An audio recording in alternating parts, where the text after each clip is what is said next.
अस्सलाम वालेकुम, कैसे हैं आप सब? ठीक ठाक हैं।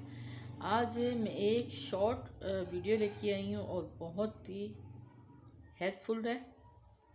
1 टीस्पून दालचीनी पाउडर, 1 टीस्पून हल्दी पाउडर, ये मैं डाल रही हूँ इसमें।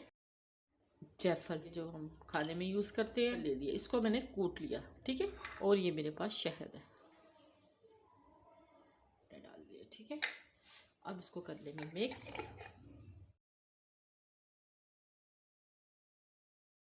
आज की रेमेडी आपको मेरी कैसी लगी मुझे ज़रूर बताइएगा। मेरी रेमेडी अच्छी लगी तो लाइक कीजिएगा और सब्सक्राइब भी कीजिएगा।